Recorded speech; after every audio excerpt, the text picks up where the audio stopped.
여러분은 가장 가깝다고 믿었던 사람의 전혀 다른 모습을 보신 적 있나요? 한길.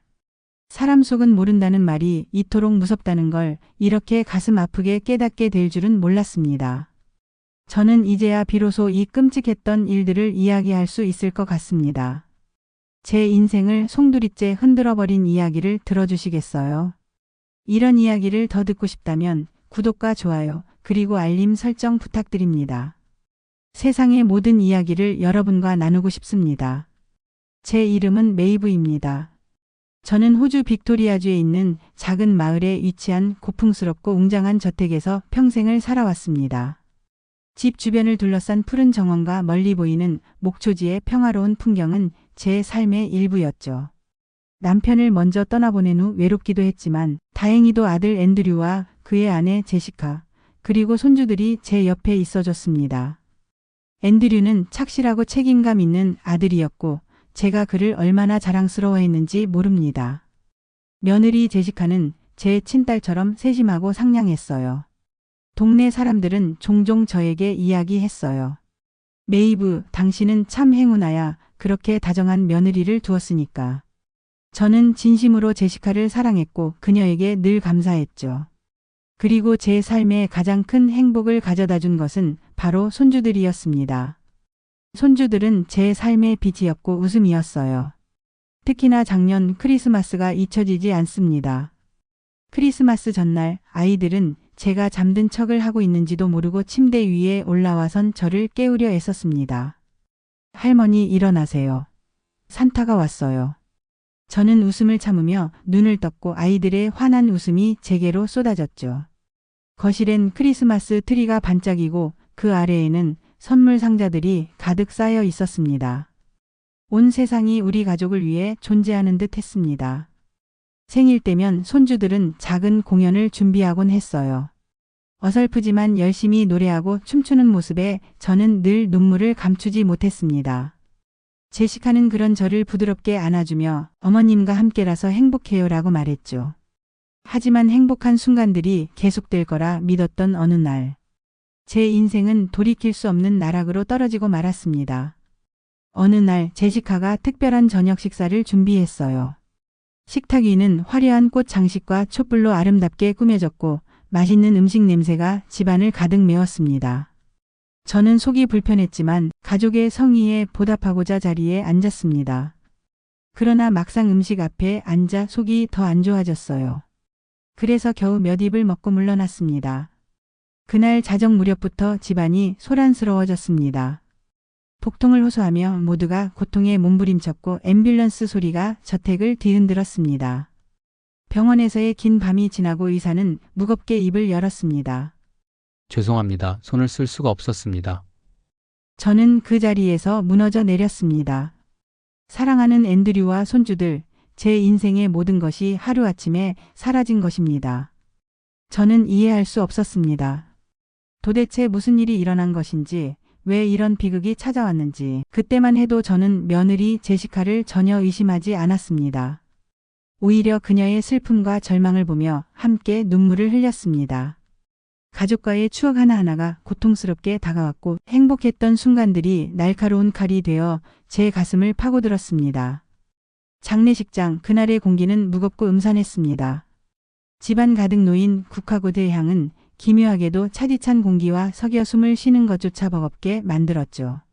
아들 앤드류의 사진 앞에서 저는 무너졌고 손주들의 영정사진은 감히 눈을 마주칠 수조차 없었습니다.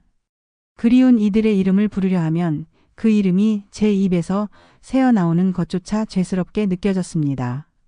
그러던 중 한 사람이 조문객들 사이를 지나 저택으로 들어오는 모습을 보게 되었습니다. 그는 데이빗, 우리 옆집에 사는 남자였습니다. 키가 크고 어깨가 넓으며 머리는 짧고 반듯하게 정리되어 있었고 항상 깔끔한 셔츠와 가벼운 재킷을 입고 다녔죠. 깊은 푸른색 눈동자는 겉보기엔 침착했지만 어딘지 모르게 사람을 꿰뚫어보는 듯한 느낌을 주는 사람이었습니다. 데이빗은 종종 우리 집에 들르곤 했습니다. 아들 앤드류와는 지역 자선행사나 마을 회의에서 몇 차례 함께 일한 적이 있었고 아이들과도 제법 친했어요. 그는 우리 가족의 바비큐 파티에 초대받기도 했고 제시카는 그가 오면 유난히 밝은 미소를 지었습니다. 그땐 별 의심 없이 사람이 밝구나 정도로만 생각했죠. 그런데 지금 장례식장에서 그의 얼굴을 보는 순간 설명할 수 없는 불쾌감이 온몸을 타고 올라왔습니다. 그날 저녁 저는 뒷마당 쪽으로 잠시 나왔습니다. 사람들의 위로가 고맙기는 했지만 그들 사이에 서 있는 것조차 고통스러웠으니까요. 그때였습니다. 창고 뒤쪽 작은 회랑에서 들려오는 낮고 급한 목소리가 제 귀를 잡아 끌었습니다. 저는 본능적으로 걸음을 멈췄고 조용히 다가갔습니다. 제시카, 지금 상황 심각해. 메이브가 살아남은 건 전혀 예상 못했잖아. 이러면 상속도 복잡해질 거고 경찰 조사도 피할 수 없게 돼. 알아. 나도 놀랐어. 아무리 몸이 안 좋다고 해도 그 정도로 음식을 안 먹을 줄은 몰랐지. 하지만 너무 걱정하지 마. 메이브는 아직 아무것도 몰라. 슬픔에 빠져서 제대로 생각할 겨를도 없을 거야. 그래도 조심해야 해. 혹시라도 내가 그날 음식 준비를 다 했다는 게 알려지면. 그러니까 지금은 그냥 좋은 며느리처럼 행동해야 해. 상속 절차만 끝나면 그 다음은 생각해둔 방법이 있어. 그 순간 온몸이 얼어붙는 것 같았습니다. 머리카락이 곤두서는 느낌, 심장이 무언가에 꾹 눌리는 듯한 통증. 믿을 수 없었죠. 그 다정했던 미소, 손주들을 향한 애정 어린 말들, 그리고 저를 향해 했던 따뜻한 위로. 집으로 돌아와 저는 긴 밤을 뜬 눈으로 지새웠습니다. 제시카가 저를 살해하려 했다는 사실을 받아들이는 것조차 힘들었지만 더 무서웠던 건 그녀가 아직 이 집 안에 있다는 현실이었습니다. 제가 사랑했던 가족의 공간, 그 따뜻했던 집안의 살인을 계획한 사람이 아무렇지 않게 함께 있다는 것. 그 후로 저는 조심스럽게 제시카를 관찰하기 시작했습니다. 처음엔 그녀가 여전히 저를 위로하며 눈물 짓는 모습을 보며 혼란스러웠어요. 하지만 점점 의심은 확신으로 바뀌었습니다. 그녀는 가끔 데이빗과 몰래 통화하는 모습도 보였고 일부러 숨기는 듯한 작은 메모지들을 방 서랍 깊숙이 감춰두고 있었습니다. 그때 떠올랐습니다. 예전 어느 날 주방에서 제시카가 무심코 데이빗에게 커피를 건네며 팔을 스치던 장면. 그녀가 데이빗의 농담에 반응하던 눈빛. 그땐 그냥 친절함이라고 생각했지만 지금 생각해보면 그건 누가 봐도 감정이 깃든 교감이었어요. 그동안 제가 보지 못했던 복선들이 하나둘 퍼즐처럼 맞춰지기 시작했습니다. 결심한 저는 제시카의 뒤를 몰래 따라다니기 시작했습니다. 그녀가 방문했던 정원센터, 농산물 직거래 장터, 그리고 근처 마을의 한 허름한 농장.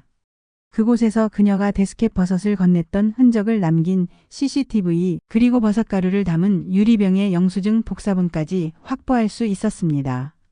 하지만 문제는 그녀가 그것을 눈치챘다는 거였습니다. 어느 날 밤, 제 방으로 조용히 들어온 그녀는 낮은 목소리로 이렇게 말했습니다.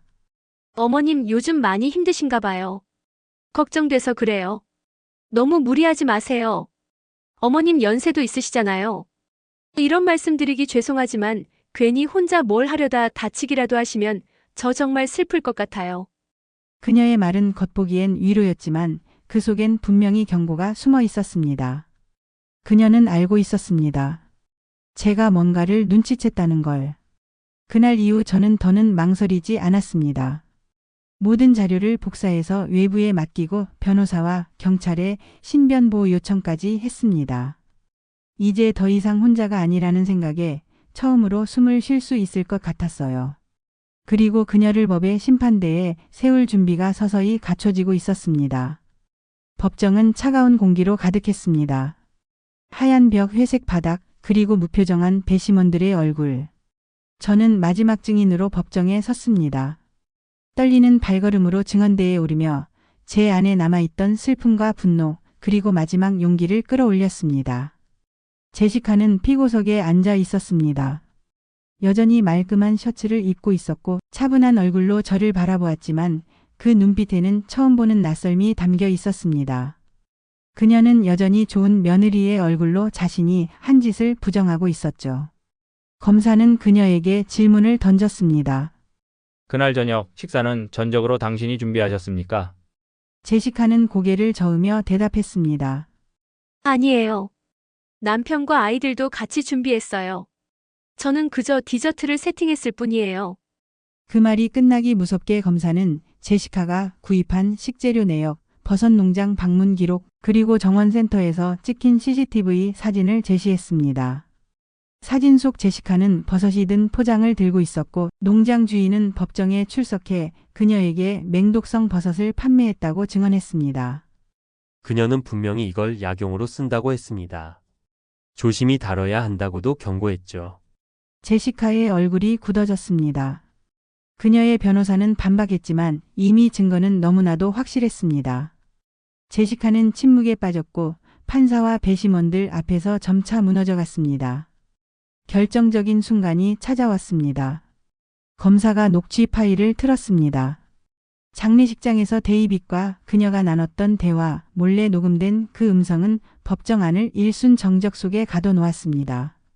메이브는 아직 아무것도 몰라. 슬픔에 빠져서 제대로 생각할 겨를도 없을 거야. 그래도 조심해야 해. 음식 준비한 게 너라는 게 들통나면 걱정 마. 다 정리될 거야. 메이브만 조금만 더. 그 순간 제시카의 얼굴이 사색이 되었습니다. 피고석에서 그녀는 고개를 떨군 채 어깨를 떨기 시작했고 배심원들이 하나둘 고개를 젓기 시작했습니다. 그녀는 더 이상 숨을 수 없었습니다. 모든 가면이 벗겨진 순간이었습니다. 판사의 판결이 내려졌습니다. 배심원단은 만장일치로 피고 제시카 로웰에게 1급 살인 혐의와 살인미수 혐의에 대해 유죄를 인정합니다. 피고는 종신형에 처한다. 그 말이 끝나는 순간 제시카는 무너졌습니다. 고개를 가로저으며 흐느끼기 시작했고 법정 안의 모든 시선이 그녀를 향했습니다. 저는 그 모습을 지켜보며 묘한 감정에 휩싸였습니다. 정의가 실현된 순간임에도 제 가슴은 한없이 무거웠습니다. 저는 손에 쥐고 있던 앤드류의 유품을 꼭 쥐며 그가 이 자리에 함께 있을 수 없다는 현실을 다시금 절감했습니다. 손주들의 밝은 웃음소리도 저녁 식사 중 가족들이 나누던 평범한 대화도 이제는 모두 추억 속에만 존재합니다. 그녀가 죗값을 치르게 된 것은 분명 다행입니다. 하지만 아무리 정의가 실현되었다 해도 저는 제 가족을 다시 안을 수 없습니다. 사랑했던 이들의 얼굴을 다시는 볼 수 없다는 사실이 이 가슴을 먹먹하게 합니다. 비록 정의는 실현되었지만 저는 아직도 슬픕니다. 사랑했던 아들과 손주들, 그리고 함께했던 가족들은 영영 돌아오지 않습니다. 그들이 없는 집은 아무리 정원을 정리하고 벽지를 새로 발라도 다시는 예전 같지 않습니다. 여러분 중에도 이런 아픔을 가진 분이 계신가요? 혹시 저처럼 가장 가까운 사람에게 상처받은 기억이 있으신가요?